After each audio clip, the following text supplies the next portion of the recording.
Hi, everyone, and welcome to Catalysts for Change, the show where we explore the stories, strategies, and turning points of leaders driving meaningful impact in their communities and across the country. I'm Adam Lister, and I'm so glad you're here. Today, we continue our conversation with Katy Dieckhaus and Todd Cruse.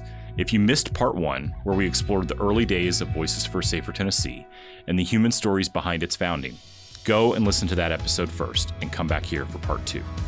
Today, we turn toward the future, navigating disagreement and how to engage in successful advocacy with courage, clarity, and community at the center. Let's dive in.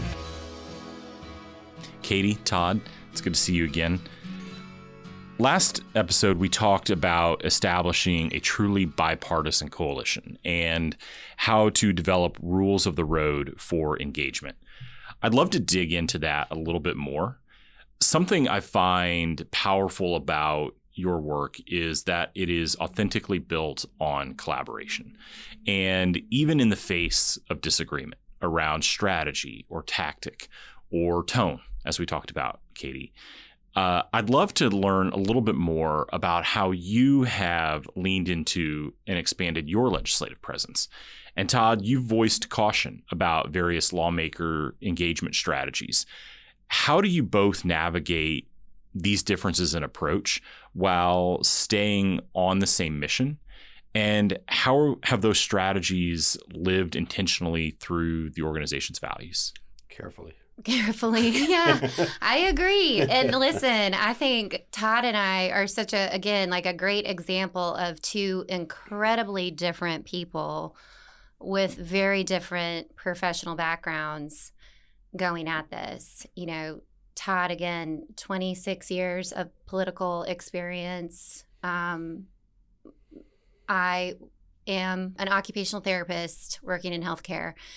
And my husband and I we've always been very quiet politically. That's just how we are. And, but again, we are friends with people that are not and know a lot of both sides of things, which I'm very thankful for. But with that being said, I do feel that has helped me navigate when we do go and have meetings. And, you know, something you'll hear me stress probably too much in this podcast is the face-to-face meetings are what I prefer.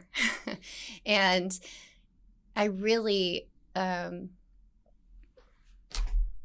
just want to go into a meeting understanding that I do not personally know this individual, but I want to learn. I want to learn again, like why they're feeling a certain way or where, and just understanding the system in general has been very eye-opening to me.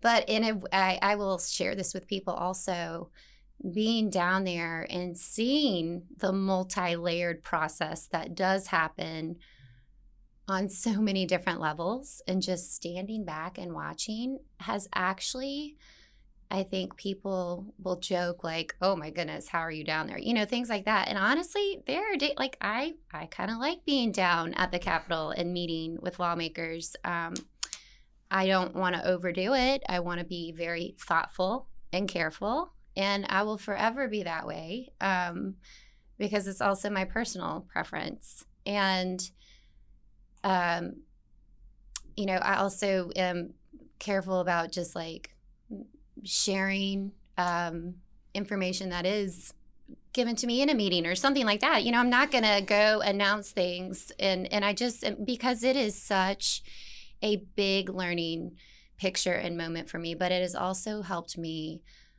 almost be more calm now that I'm learning and seeing and talking face to face, which I'm thankful for that. I think the word that is probably the most important in the work that we do is intentionality, right? We have to be intentional with our approach. We also have to be very disciplined in our message, right? I think we've all seen when there's message creep or there's deviations from our core messaging, that's how things go off the rails, and you spend so much time and energy playing cleanup and less time actually trying to do the work. And that's one of the things that I think we've gotten really good at. It's challenging, right? We got all kinds of people that love to do all kinds of things. But I think at the end of the day, if you lead with intentionality, if you lead with the thought of do no harm to the organization, if you lead with message control, whether that's in the legislature, which is always an interesting experience if anybody's been down there, or if it's in a civic organization in the middle of nowhere, it's important.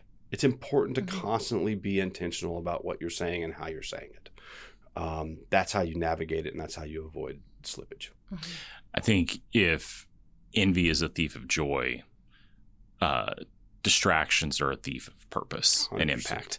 And having that intentionality and just knowing the ways that we're going to approach doesn't mean you're locked into a concrete strategy. Strategic plans should be living, breathing, dynamic documents. 100%. But you've got to have some sort of framework to know how you can evaluate your success. I'm curious from both of you, what advice, perhaps from hard-learned lessons, would you have for others who are building movements or coalitions where strong opinions and strategic clashes are inevitable? Build your box, right? Just kind of like I talked about the tent and last time we talked, Adam. If you have a box and what you care about, what you're trying to achieve is inside that box, and you invite people to get in that box and understand that what happens outside that box is not of concern, I think that's extremely important, because all of a sudden you're hemmed in by four walls of the same view on the same topic, and you're not being distracted by whatever the other views the individual has. If we all thought the same thing about the same stuff all the time, it'd be a pretty damn boring place, right? But if we can agree on three things, and we can, or four things, or whatever somebody's building, it could be a singular issue. If you can agree on that one thing, and then you may have other views that don't align with your cohorts, that's okay. Just focus on what you agree on, and then try to expand those that agree with you on that 1, 2, 3, or 4 things. I think that was the advice I would give, because otherwise you end up with creep and distractions and infighting. And, that's tough, especially with strong personalities. It is funny you're saying that. You said box, and in my mind, I'm like, what about like a sphere? A little bit softer on the edges. See, this is where, again, that's right. We're like yin and yang. It's like just a little bit softer on the edges. No, a corral. We could build a corral. A corral. Same concept. I mean, I totally agree and understand that. Just kind of, making it more set how you want it. But something that I think is just forever important, and we did chat about this, is just we constantly need the checks and balances too, though. Agreed. So we have to have the variety of opinions within the organization too, to help us stay balanced. And again, or you can easily shift to like this does feel like it's way more political, or this is feeling like we're too much grassroots, but that is also, I'm learning what makes an organization and a business, I feel like also, it's just that constant, we have to check in and see, okay, is this working? And you said the fast fail fast, right? So it's like, but also you do have to have these strong personalities and different opinions to help keep each other in check and to keep the drive going. And right? To keep the drive going. 100%. There's something about the strong personalities and the strong opinions that also keep the drive going. And it's like, well, wait a minute, we can do it this way. Well, no, we can do it this way. Wherever you end up, there's so much energy behind it that you're going to get it done. And right? This is where, too, I do want to just give such a shout out to the people that work so hard within this organization. I just I say it all the time. I mean, the staff is hardworking. The staff is incredible. They work around the clock, all the time. And again, just all of our volunteers that are wanting to go out into the communities too, traveling with Todd when he does a Rotary talk. Those are a lot of times, those are not just quick trips. So No. it's a long drive to, some smaller communities. And there's a lot of people. I think the other advice I'd give to somebody too on that point is I've sat on a lot of nonprofit boards, right? I've sat on corporate boards. I've sat on nonprofit boards. I chair my corporate board. There's a difference. A corporate board should be nose in, fingers out. That's my humble opinion, and I hope my board members are listening to this. The nonprofit boards, to be successful, especially when you're in a nascent stage, and I consider 2 years still nascent stage, you got to have a working board. So not only does the staff work hard and the volunteers work hard, but our board members work hard, right? Yes. I mean, they give their time, energy, resources, effort to get this organization to the next step. And I think if you're starting up something that you truly care about and you want to put some structure around it, you better make sure you're surrounding the organization with individuals that are willing to commit their time, their energy, and their resources, because it takes all three to go and be sustainable. Yeah. Well, let me kind of lean a little bit more into that board Sure. question. That when you stepped in to lead Todd, Voices for a Safer Tennessee, it was even more nascent than a 2-year organization. And it was in a moment of deep emotional urgency, and building that organization that could last and have the impact was critical, particularly coming out of the special legislative session when it became clear to folks outside of the boardroom or those initial conversations this was going to be a longer conversation. What were the most important steps and what did you learn about board building that helped give this effort structure and sustainability in a politically diverse and emotionally raw moment that wasn't responsive to the need entirely in that moment, but was responsive to that moment and oriented to long-term success? So I had never built a nonprofit. This was a first. Fortunately, I had sat on two what I consider to be extremely run Nashville nonprofits before. One is the Sexual Assault Center, which is extremely well run, and one is Martha O'Brien, which is extremely well run. So I had the benefit of those experiences when we built this in its very early stages. Also had some good outside consulting help that had spent some time in the nonprofit space, which I think is extremely important. It can be a complex space, to your point. But when building it, I'm going to go back and use the word intentionality. We were very intentional. If you look at our board makeup, it's all done through a matrix, right? We have so many people from East Tennessee, so many people from West Tennessee, so many people from Middle Tennessee. We have so many Democrats, so many Republicans, so many independents. We are very matrixed out to ensure long-term sustainability. And to get back to something I believe we talked about in the prior episode, it's about how do we ensure we can remain bipartisan / nonpartisan, right? And there's a difference. When I think about bipartisan, I think about, take me back to Ronald Reagan and Tip O'Neill. That was bipartisanship. That was, the emerging Republican Party strength standard bearer and one of the old school guards of the Democratic leadership who got along and created bipartisan deals. I think where I like to think of our organization is, yes, we are bipartisan under the tent, but we have focused things on nonpartisan ways, right? We don't, I hate to say it. Those are differences with real distinctions. They are differences with real distinctions, right? Do I need to craft a solution that's going to get bipartisan support, or do we just want to say, hey, I don't care what party you're with, these solutions make sense? And there's a difference, right? And so again, intentionality on how we structured ourselves, to the rules of the road that we set, which was respectful collaboration behind closed doors, not the bullhorn advocacy, as you mentioned earlier. It was lining all those things up. And then it was saying, okay, who agrees with all this and wants to give their time, energy, effort, and service to the board? Because you may not agree with this. And if you don't, I respect you still. There are other organizations focused on this issue, but if you can't play by our rule book, then it's okay. Reminds me of a couple of fundraising conversations I had in the organization that I led prior to the place that I'm in now. And as a CEO of an organization, fundraising, primary responsibility, and you need those dollars to power your work.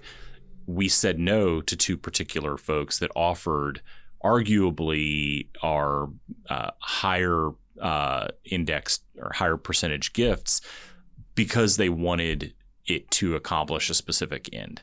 No judgment on whether or not that was a good or a bad thing. We just were not the vehicle for that. That's right. And being able to have that conversation with them to say, I appreciate what you want to accomplish. We're not the vehicle. I'm happy to make a recommendation to you for where you need to go, is difficult in that moment when you need people on the board to serve, when you need dollars to make payroll, to do that issue advocacy ad or whatever the case may be. But trading those values for that short-term infusion of influence or power or whatever it may be will have huge detrimental impacts, or I should say risks having huge detrimental impacts on the sustainability or the legitimacy of the organization that you're trying to build. Yeah, you have to be disciplined in your approach. And that is, in my opinion, the hardest thing. 100%. Right. And I say that too. Yeah. I say that all the time, trying to stay on message. Yeah. Be disciplined. Yeah. Follow the rules of the road.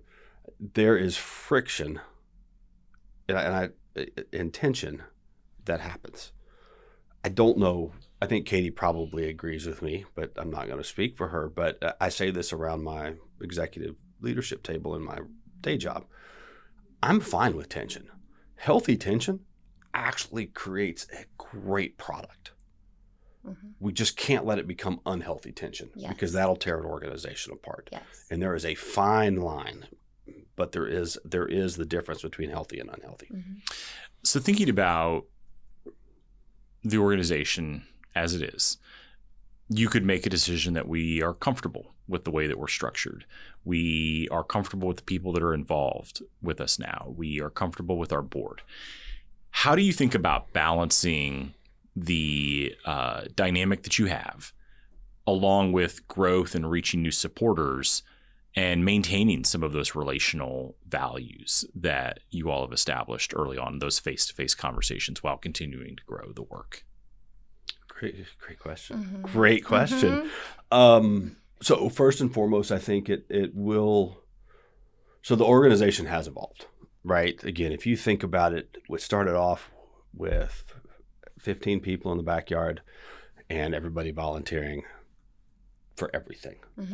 We now have 30,000 members. We have been a 501c4 for the last 2 years plus. We've got a staff of 2.5. 2.5. Yep. 2.5 plus some volunteers and some great interns. And we recently established our own 501c3.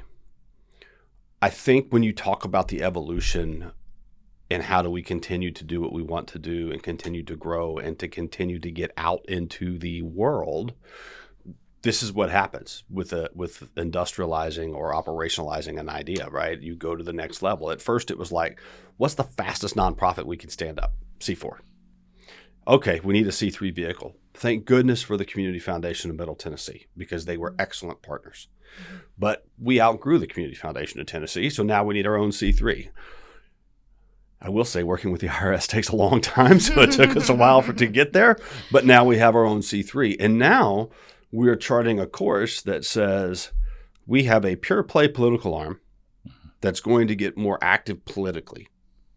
We also have a pure play coalition arm that is going to have to grow the coalition so that the members of the coalition can support the political activity. So this is like when we wrote our first strategic plan, and again, we had a great consultant that helped us with that. It was a lot of ideas. We got through the evolution of that. We all agreed to it. Getting mission, values, purpose all on paper. I mean, that takes a lot. Then it's like, okay, what do we do to get to the next step? We've done it. Then what is it going to do now to get to the next step? And I think that's where we are. I think we're in phase 3 of the evolution of the organization from where I sit. I know you use the word comfortable. We're not there. No. And that's okay. Yeah. And I think I don't. This is where I probably might sound a little glass half empty rather than half full. But I'm like, that worries me that I feel like in this kind of work, like, you don't want to get too comfortable because it is ever changing and evolving. And, even with Todd saying that this next step with the C3 and the C4 and still balancing each other out, I mean, we need some grace to figure this out too, because Agreed. It's a big thing. And, it's this whole thing of, trying to still definitely work together as an organization, communicating within each other, but also having two very different arms with this now, so, and something that we have realized too, the importance of both the political arm and the grassroots arm are so needed for sure. And I even get nervous saying political arm, working down with the lawmakers, that are creating policy. Right. Just because I don't even see it as that still, but it's still a very important. I see it as they are helping create laws that could potentially improve our safety. And so using those two together, but something we've realized too within the past year, and Todd, you can step in on this too, is just once we've gotten out more to communities, is just focusing on the need of education. That is very, it is a much broader picture than I think we were originally understanding. But talking to people about safe storage, talking to people about if a loved one's going through a crisis, like where do you need to put your firearm and how do you store it safely in your house, and talking about biometric safes and passing out gun locks to communities, and then also just again overall safety is such a need, because that is something that has been, I don't want to say removed. It's not necessary when you purchase a firearm now to kind of go over some of these safety education moments. And there's people that will educate their loved ones on how to do this for sure. But then there's also a lot that are able to just kind of go in, and you can, Todd, you can. Well, I was going to say, I actually think it has been removed. Yeah. For anybody that's carrying a firearm in the public. Yeah. Look, I've had my concealed carry permit since, I want to say 1999. I was in the first batch to get it. 2009 for me. Yeah, right? So you probably remember, because you went through it more recent than I have, even though it's not really recent. But, there's a lot of training that went into it before I could get my permit to carry my firearm. A lot of, if you're going to do this, you need to realize that these are the repercussions. When you should use your firearm versus when you shouldn't, how you should store your firearm. Because anybody can carry one today, that doesn't exist. We're not going to put the toothpaste back in the tube on that one. So let's be honest. What can we do? And that's why we focus on the 3 things we're focused on, and that's fine. I think that the other thing about the evolution of the organization is that Katy's right. The educational component is probably the most important thing we can do as an organization. I mean, I think talking to the lawmakers and continue to make incremental progress, and we have. I'm very proud of what we've accomplished since we started. But you need 300,000 members of the organization before you're really going to move boulders downtown. And that means we have to educate more of the community or inform the community. I'm a gun-owning Republican who respects the Second Amendment, and I didn't know what was happening in this state until Covenant happened. And that was a mile and a half from my house. I can't imagine somebody who, again, looks, walks, talks, believes in the same things I do, who lives in Giles County, is reading firearm safety data. Mm-hmm. We need to elevate this information, which is why the work of the C3 is going to be so important to this long-term success of our organization in the coming years. Yeah. I think it is tempting as a leader of an organization or as a nonprofit or as boards of nonprofit to look for a clear lane to travel. And one of the things that I think organizations that are struggling to find impact or are getting started that could learn from some of the work that you all are doing is a combination of both the breadth and depth of the work.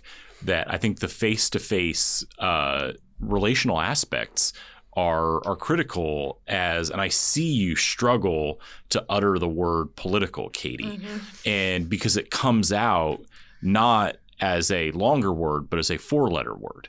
But I think what's important about those moments is that if people were to take a step back, every lawmaker, with maybe 2 exceptions that I have engaged with over the course of my career, has gotten involved or wants authentically to do something good for their community. The real question is, do we have a shared definition of what good is? And do we have a shared identification of what the problem is? And how we get to those shared definitions of good and problems often come from what are the sources that we trust to give us those informations or to give us that information. And I think having those face-to-face conversations and building those relationships slowly and authentically allows you to become a person that individuals and lawmakers trust. And then having those 300,000 members on the back end adds additional value when you're thinking in the realpolitik perspective of like, what's the real political cover here? Right. But you have to be able to do both of these things when I'm thinking about the work that you all are doing in the space of issue advocacy and policy change. Katy, you, as you approached this work, weren't just showing up in grief. You were helping to shape, as we talked about earlier, the internal culture of a brand new entity, and the tone and the calmness that you brought led to both direct and indirect conversations about inclusion and partnership and creating space for other people to have divergent opinions about strategy and tactic. You've also spoken pretty openly and deliberately about the importance of tone, and that we don't call names and we don't engage in personal attacks. I'm curious to know why that's so important to you personally. Well, I do. This is going to sound, I feel like, kind of cheesy. I don't know. I literally just have a respect for humankind. I just do. And I just feel like I just wish we could all become that a little bit more. This is like my more glass half full, where it's like, I know sometimes people hear me say this and like, oh, Katy, like, come back down to earth. But I would rather be thinking this way and going about it. And with us going through everything with grief, if I were to shift thinking, and trust me, I have been told directly, like, nothing's going to happen. You're not going to change anything directly, and it's like, okay, you can tell me that, but I can't just not sit and try. And guess what? There's so many people that actually feel the same way. And so trying to bring an enlightening message within this incredibly heartbreaking, sad, heavy topic that is affecting our state and country right now, that's all I want to do. And to me, politics or not, there's nothing, in my personal opinion, there's nothing wrong with that.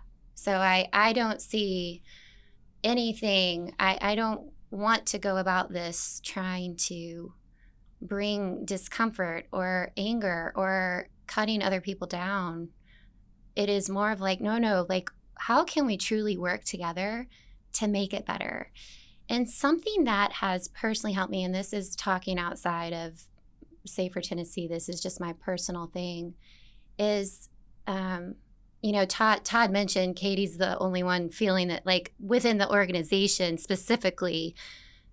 But unfortunately, I am a member of a growing community of parents that have lost their children in school shootings specifically. Somebody told me early on that mass shootings are still a small percentage of firearm deaths in the big picture. And trust me, that was hard to swallow. But I learned that that's also accurate, but that's also sad. Like, it's still just continuing to happen. So I truly, I don't know. I just feel like I could really sit in this grief in this way, or just go at it like, okay, I know we can do better. And it has been. I mean, Columbine was 1999, and we have gone through, if we want to shift and look at the big picture of politics too, we've had a Democrat, Republican, through the years too. So it's kind of like this, like, okay, guys, what do we really need to do to get to this core? And the shift has taken a long time to happen. And I'm understanding that too, that it might take a while to go in the other direction. I just hope a shorter amount of time. Well, I was going to say, I mean, you think about Evelyn as being your why, helps you maintain that groundedness in the intensity of strong opinions, both related to the advocacy and related to the likelihood of a successful outcome by this organization's definition. And this is something too that I don't say this very often. And again, this is stepping outside of Safer Tennessee, and this is my own. But,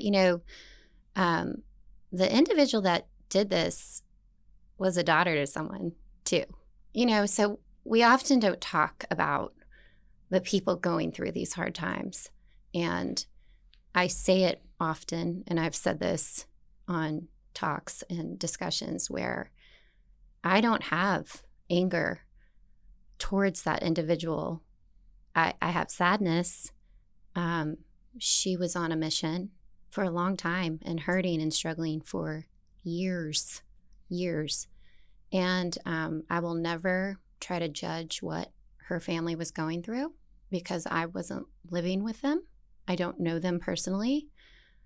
But the fact she was able to legally purchase what she did to carry out her plan is something we just have to keep looking at. How can we make that better? And that right there is the compassionate compass that Katy brings to the table. I'm not kidding, because I'd be pissed. I'm just calling it like I see it, right? And to have that point of view, it helps ground all of us in this work. And I think that's extremely important. Thanks, Todd. I will say, you said something earlier, and I think you're right. Lawmakers have a very hard job, right? I think they want to do right by their constituents. I think they want to do right by the state. I think the definition of that is where we get a little different. That's where the debate is. It's where the debate is. It's where the debate's supposed to be. It's the way it's designed, right? And we need to be a part of that debate. And that's it. That's extremely important to this longevity of this organization, is remaining relevant in the debate. And you said something earlier about the information is as important as the conversation. And the information needs to be trustworthy. And the information needs to be not polished or skewed to one view or one other, which is why raw data is so great, which is why we're partnering with the UT Boyd Center to do a project for us on a firearms dashboard for the state of Tennessee.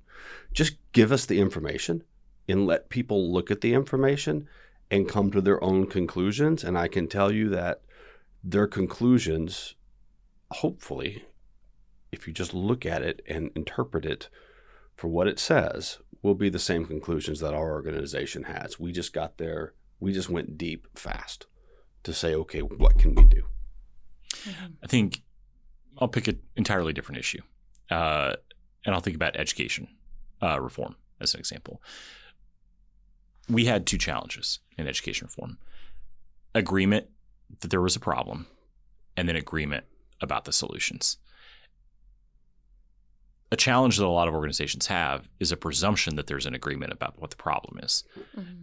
And they immediately move in to let's work through these solutions. Mm-hmm. You've got to be able to get to both of those things. And both of those require their own independent approaches. And they have timelines that aren't necessarily aligned to our desires or our will. The challenge for an organization, in my view, is, aside from all of the operational stuff, is how do you tell that story effectively to help get to that alignment around the problem quickly, and then use that alignment to then leverage alignment around the solutions and the tactics. I'm curious to hear from each of you all, when you think about success, what does that really look like for Voices for a Safer Tennessee? That's a good question too. I would say success is I think we've learned some things, right? Secure storage is a great example. Can we legislate a solution to secure storage? Probably not. The arguments on both sides are very strong and very compelling. So what does it, I think when you have to think about success, you have to take each one of our issues individually. What does secure storage success look like? Continual, ongoing funding for statewide campaigns that encourages and reminds people why it's so important to secure your firearm, right? Again, the arguments on both sides about why you can't legislate it are important. And I think one of the things our organization has done a better job of as we've evolved is the legislature is not the solution for everything. Education is a key component to solutions, right? So we need to think differently about that. So if we walk away in 5 years, and I'm not saying this would happen, but if you were to say, what does success look like in 5 years? A reoccurring campaign that is run by the TBI and the Department of Safety, reminding people all the time, secure your firearm, secure your firearm, secure your firearm, that accidental deaths can be prevented. That, to me, is a success metric. There's 125 to 140,000 firearm sales in this state that happen person to person that are not gone through, that don't go through the background check process. That has to stop. That's where the nefarious activity happens. Not all of it, but I don't know the person that's buying. Like if I was selling one of my firearms to somebody, I would say, hey, let's go meet at the Armory or what used to be National Gun and Knife in Belmead. Let's do a quick background check to make sure I'm selling it to the right person. When there's 120 or 140,000 firearms changing hands in this state and the person is not going through a background check, which is clearly defined by the federal and the state law about who should own and not own a firearm, that has to be fixed. So in 5 years, I'd like to see that fixed. And temporary transfer needs to happen. Yeah. It has to happen. I am convinced after reading the MNPD report that covenant would not have happened if we had a temporary transfer law. We could have prevented that tragedy in this state had we had a law on the books. That is, in my opinion, irrefutable if you read what MNPD has found. So that to me is what success looks like. We may get there. It'll take time. Well, it's going to take longer. It also says that there's going to be other great things that happen on the way that also make our community safer. I don't want to discount what the legislature's done to date. The speaker has done a great job on passing things that aren't sexy headline things, but that as actually make our community safer. If you can't buy a firearm, now you can't buy ammunition. Well, duh. Right? I mean, where was that? And so I think other things have been done. Jillian's Law. I mean, you can tick down the list of things that have been done. Are they our three things? No.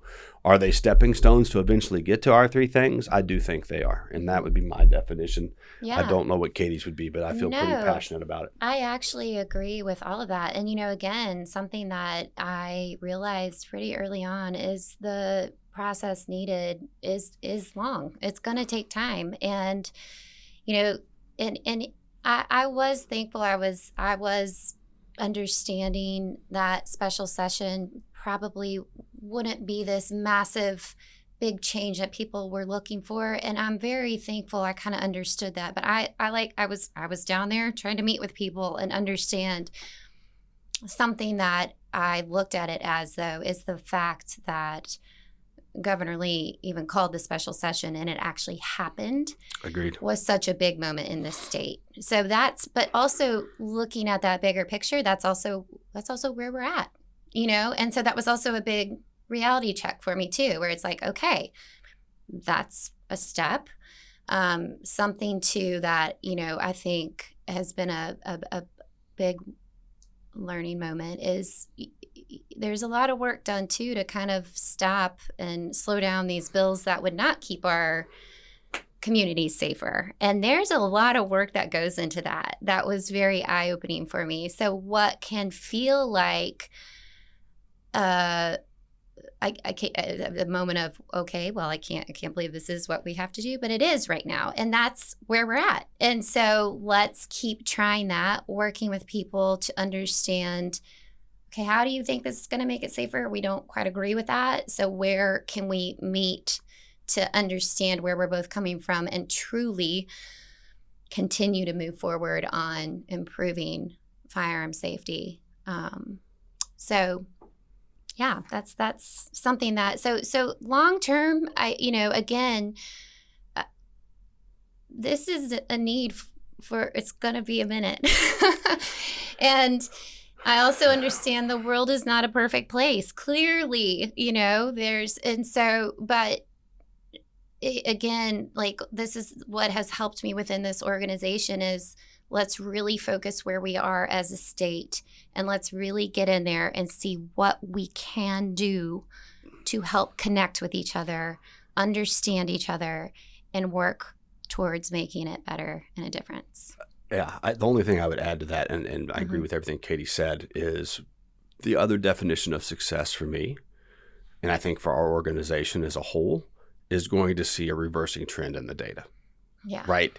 If we're using data to make the argument, and I think it's a sound one, then it better start showing results, because data always has a tail, right? So even in 5 years from now, we get all three of those things done. It may be 2 years after that before we start seeing the tail. Mm-hmm. But at some point in time, you have to see a plateau, and then you have to see a decline. You have to see a decline in children's deaths by firearms. You have to see a decline in stolen guns. You have to see a decline in firearm suicide.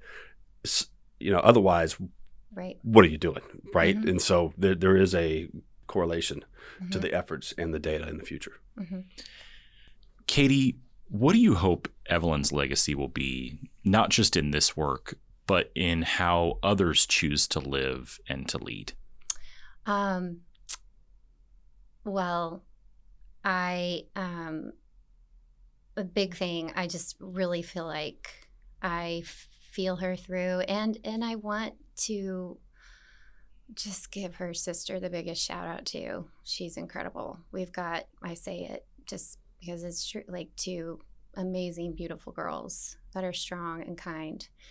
But the biggest thing I feel like through Evelyn is you can lead with kindness and strength simultaneously. And that's all I gotta keep it up. And that's all I know to do, because it has to get better for our babies and all of our loved ones. And I know so many of us want that. And we got to keep working together to do it. You're doing that. I think that's the biggest thing. And I don't know if you want me to read, I have this paragraph our daughter Eleanor, Ev's sister, wrote last year. And it was a paragraph on hope. And I've shared it with quite a few people, and she told me I could. She's a teenager, so I got her permission. She wrote about hope. Is it okay for me to read that right now? Absolutely. She wrote, "I chose the word hope as my word to live by. because it's so important. 2023 was an emotionally hard year for me and my family, but there's always hope. Hope that we will get through it. Hope that she will come back. Hope is like a spark. It's brighter in the darkness. I had never paid much attention to hope until my life was covered in darkness. This darkness is suffocating, numbing, and hard. And then I found hope, and suddenly I realized that I am not alone and that I am loved and surrounded. That little spark of hope cleared my mind and opened my heart. Without hope, life is a difficult journey. Finding hope is one of the hardest things on that journey, and then you find it. Not only is hope a shining light for everyone, but also it shines brighter in the darkness. Having both joy and hope in your life makes your life easier. Hope is joy, hope is love, hope is a shining light. And that's also what keeps me going. It's beautiful. Thank you for sharing that. Thank you. Katy, Todd, thank you. This was a special conversation, and I'm grateful that you all allowed me to be part of it today, and that you gave me the opportunity to talk to you all, both about something that is important to you personally and has affected you in ways that are unimaginable, but also the ways that you are taking that real grief and emotion and doing something positive with it. And then also how we're thinking about this in practical, organizational, structural, and leadership ways. Those are often seen as, I think, two completely separate thoughts or approaches, and being able to blend those together in how to build a successful organization, I think is enormously important, very difficult. And my hope is that others will be able to learn from you and through you. So thank you for your time today. Thank you, Adam. Us. Appreciate it. Yes. Katy and Todd remind us that leadership isn't just about vision. It's about presence, patience, and purpose. This is not a story of tragedy, but of building something enduring from the hardest parts of life. If you enjoyed this episode, please leave a rating and review and share it with someone you think would find it valuable. And if you're curious to learn more about Voices for a Safer Tennessee and the ways they're advocating for responsible gun safety policies, please visit their website at safertn.org. We have more incredible guests coming this season, so be sure to subscribe to Catalysts for Change wherever you get your podcasts, or visit us at catalystsforchangepod.com. Thanks again for listening to Catalysts for Change, brought to you in part by the Southern Research Collaborative. And as we close, I just want to leave you with the note that Katy referenced from Evelyn's Saved by Grace Bible, and a challenge that through grace and purpose to do the things that matter. From 1 Peter 3:8, finally, all of you have unity of mind, sympathy, brotherly love, and a tender heart and a humble mind. Until next time, I'm Adam Lister, and I'll see you soon.